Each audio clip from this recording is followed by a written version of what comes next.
Hello everyone, कैसे हैं आप सभी लोग। आशा है कि बहुत अच्छे होंगे। आइए आज 21 अप्रैल साल 2026 के हरियाणा करंट अफेयर इस वीडियो में हम पढ़ डालते हैं।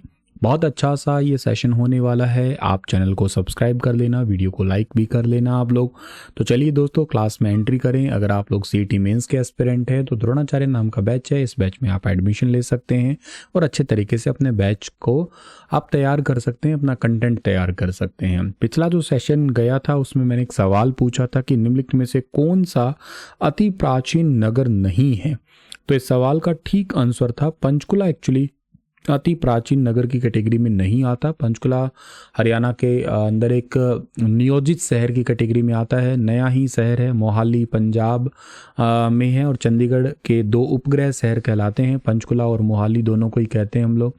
चंडी मंदिर छावनी मुख्यालय भी पंचकुला शहर चंडीगढ़, मतलब ये एक ट्राई सिटी में ही है एक्चुअली। ये रोहतक तो एक प्राचीन शहर इसलिए है क्योंकि इसका उल्लेख महाभारत में मिला है। पांडव योद्धा नुकुल के नुकुल दिग्विजय में सोनीपत का जिक्र मिला है। महाभारत में सोनप्रस्थ के रूप में जानते हैं, बल्कि राजा हर्षवर्धन का ताम्रपत्र अभिलेख भी यहाँ से मिला था।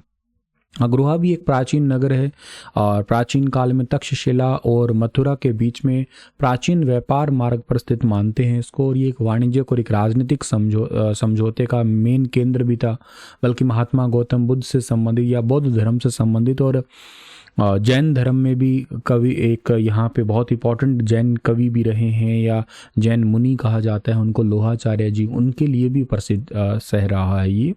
तो पंचकुला का ऐसा जैसे कोई पुरानी कथाओं के लिए नाम नहीं जोड़ा जाता है, तो इसलिए चंडीगढ़ ट्राई सिटी के नाम से जानते हैं। पंचकुला, मोहाली, चंडीगढ़ ये तीनों एक ही साथ मिले हुए हैं। अगला जो सवाल हमारा आज का पहला रहेगा कि हरियाणा सरकार के द्वारा स्टार्ट किया गया मिशन ओलंपिक 2036 विक्ट्री अवेट्स कार्यक्रम का जो मुख्य रूप से किससे संबंधित है ये।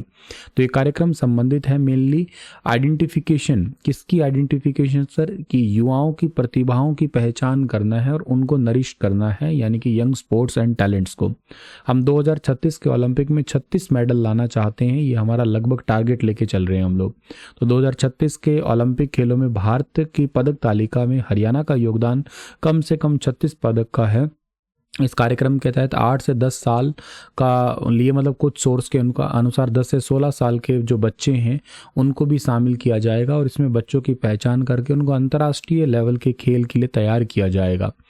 अब ये एक लॉन्ग टर्म टैलेंट आइडेंटिफिकेशन कार्यक्रम है, क्योंकि अब देखो आप 2024 का ओलंपिक तो पेरिस में हो ही गया, 2028 का ओलंपिक होने वाला है लॉस एंजलिस अमेरिका के अंदर हॉलीवुड सिटी में, 2032 का ओलंपिक होने वाला है ब्रिस्बेन ऑस्ट्रेलिया में, और 2036 का ओलंपिक में भी पॉसिबिलिटी है कि इंडिया में हो जाए।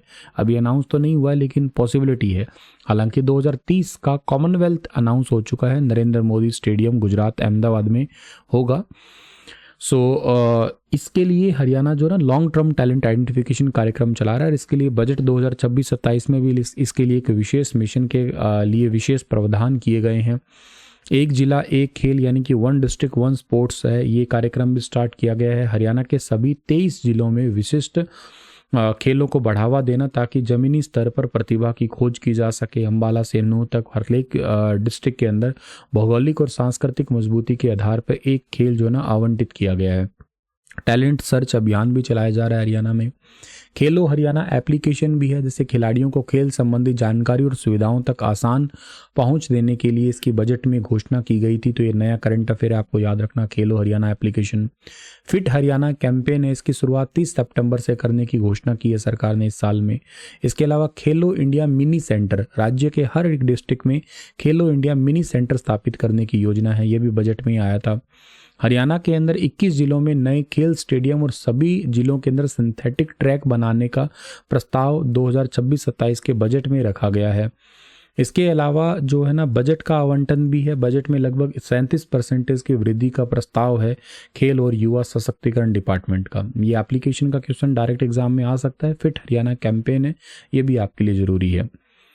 निम्न में से कौन से गंतव्य वर्तमान में महाराजा अग्रसेन एयरपोर्ट से हवाई सेवाओं से जुड़े हुए हैं? मतलब अभी करंट में सर्विसेज मिल रही है 3 जगहों की मेनली, तो एक 3 से 4 जगह होगी, बल्कि अब न्यू दिल्ली भी पास होता है। तो एक अयोध्या हो गया है, अयोध्या के साथ न्यू दिल्ली है, चंडीगढ़ है और जयपुर है। आने वाले टाइम में जम्मू और अहमदाबाद है, इनको भी जोड़ दिया जाएगा। आज ये इसलिए पढ़ रहे हैं कि 14 अप्रैल साल 2025 को उद्घाटन किया गया था। 1 साल हो गया, 1 साल के अंदर 1000 से ज़्यादा उड़ानों का सफल संचालन पूरा कर लिया है। नया एयरपोर्ट है हरियाणा का, तो मतलब 1000 प्लस उड़ान कंप्लीट हो गई है। अब आने वाले समय में 4 शहरों से मई 2026 से जम्मू और अहमदाबाद की फ़्लाइट भी स्टार्ट होगी। इसके अलावा इस एयरपोर्ट पर IFR यानी कि इंस्ट्रूमेंट फ्लाइट रूल्स लाइसेंस भी मिल गया है, यानी कि अब 24 घंटे रात में दिन में ऑपरेशंस किए जा सकेंगे।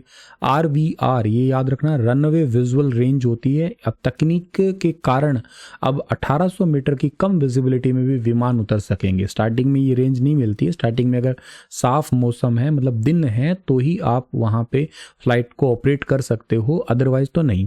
लेकिन क्या होता है कि कई बार बहुत तेज आंधी है, बारिश है, धुंध आई हुई है, तो सामने तो कुछ दिखेगा नहीं, तो इसका मतलब ये थोड़ी ना कि फ्लाइट चलेगी नहीं। तो ऐसे बड़े एयरपोर्ट होते हैं, इनके ऊपर IFR RVR का लाइसेंस मिलता है, यानी कि इंस्ट्रूमेंट फ्लाइट रूल्स और रनवे विजुअल रेंज।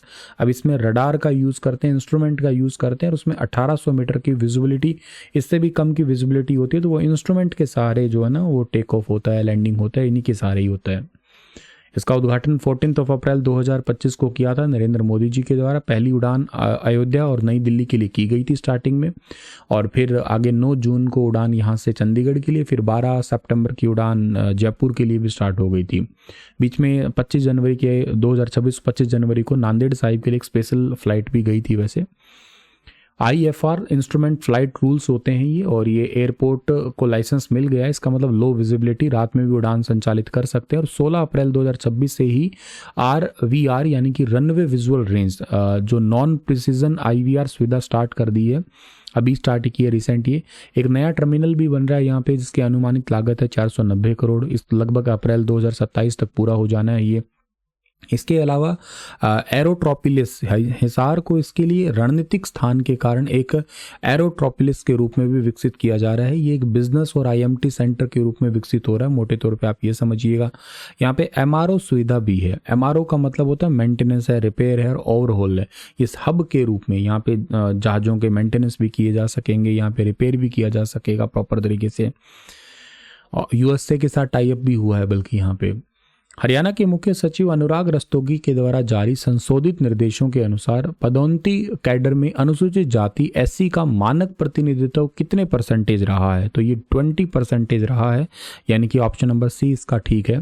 अब देखो ऐसा है कि प्रमोशनल कैडर में अनुसूचित जाति के अधिकारियों का 20% का कोटा गिना जाएगा। गणना का अधिकार होगा कि 20% उन अधिकारियों को शामिल किया जाएगा जो अपनी सीनियरिटी कम मेरिट के आधार पर सामान्य श्रेणी में प्रमोट हुए हैं और जिन्होंने आरक्षण का लाभ लेकर प्रमोशन प्राप्त कर लिया है। अब 2 कंडीशन आ सकती है। पहली कंडीशन है, अगर प्रतिनिधित्व 20% से कम है, तो यदि डिपार्टमेंट के प्रमोशनल कैडर में SC कर्मचारियों की संख्या 20% से कम है, तो फीडर पोस्ट, जिस पोस्ट में प्रमोशन होना है पर काम कर रहे जो केवल SC कर्मचारियों पर ही पहले विचार किया जाएगा। अब यह विचार तब किया जाएगा जब वह संख्या 20% की कमी हो, शॉर्टफॉल अगर चल रहा हो तो। अगर 20% से ज़्यादा हो तो प्रमोशन में आरक्षण का विशेष लाभ नहीं मिलने वाला है। फिर वो सर्विस रूल के अकॉर्डिंग ही प्रमोशन होगी। तो ये हरियाणा के अंदर एक नया आया है सरप्लस सिनेरियो और एक शॉर्टफॉल सिनेरियो, और 20% का रूल आया है। हरियाणा के किस जिले में वसंत उत्सव साल 2026 का आयोजन किया गया है? तो वसंत उत्सव का आयोजन किया गया है पंचकुला के अंदर किया गया है, सेक्टर 5 के अंदर। ये मार्च महीने में था, 13 से 15 मार्च के अंदर वसंत उत्सव था, 3 दिनों का था। 37 सालों में पहली बार इस उत्सव का आयोजन सूरजकुंड मेले की तर्ज पे किया गया है। हरियाणा के किस डिपार्टमेंट में भूमित्र नाम से व्हाट्सएप आधारित चैटबॉट लॉन्च किया गया है? तो एक भूमित्र नाम से व्हाट्सएप आधारित चैटबॉट लॉन्च किया है राजस्व एवं आपदा प्रबंधन department of revenue and disaster management.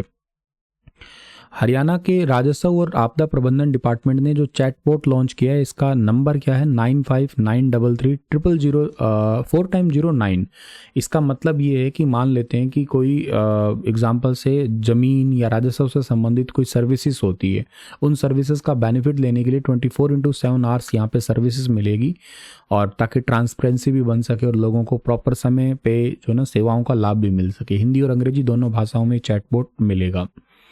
New Delhi 2026 world para athletes grand prix में हरियाणा के सुमित आंतिल जो है ना, इन्होंने पुरुष भाला फेंक में कौन सा पदक जीता है? तो इन्होंने गोल्ड मेडल जीता है। हरियाणा के सोनीपत के रहने वाले, सोनीपत के केवड़ा के 69.25 मीटर का रिकॉर्ड करके गोल्ड मेडल जीता है। इन्होंने पेरिस और टोक्यो ओलंपिक में भी गोल्ड मेडल जीता था, पैरा ओलंपिक में, सॉरी। बॉलीवुड की हाल ही में release film Dhurandhar the revenge में किस हरियाणवी बहू ने अदाकारी की है? तो काफ़ी मूवी चर्चा में रही है ये मूवी, इवन इतने दिनों से थिएटर में अभी भी ये चली रही है। तो इस मूवी के अंदर भाषा सुम्बली ने धुरंधर द रिवेंज में रणवीर सिंह के किरदार जो जसकिरत की वकील वीना की सशक्त भूमिका निभाई है। इनकी शादी करीब 6 साल पहले नारनौल निवासी अभिनेता सुनील सोनी से हुई थी, और भाषा सुम्बली का जन्म वैसे जम्मू कश्मीर के सुंबल में हुआ है। कश्मीरी पंडित परिवार की है ये। हरियाणा के किस जिले में मातन हेल में राष्ट्रीय मिलिट्री स्कूल बनने वाला है? तो ये बनने वाला है झज्जर के अंदर। मंत्री है राव नरवीर सिंह जी ने बताया है कि ये school public private partnership mode पे चलेगा, मतलब PPP मोड पे चलेगा। 87 में तत्कालीन रक्षा मंत्री जॉर्ज फर्नांडिस ने यहाँ सैनिक स्कूल का शिलान्यास भी किया था। आज का सेशन इतना ही है। आप लोगों के लिए एक सवाल है कि शेष सैया पे लेटे हुए भगवान विष्णु जी की मूर्ति सोनीपत के किस जिले से प्राप्त हुई है? बताना जी विस्तार से। फिर मिलते हैं आप लोगों को अपने अगले सेशन में। चैनल को सब्सक्राइब, वीडियो को लाइक जरूर कर देना। Thank you.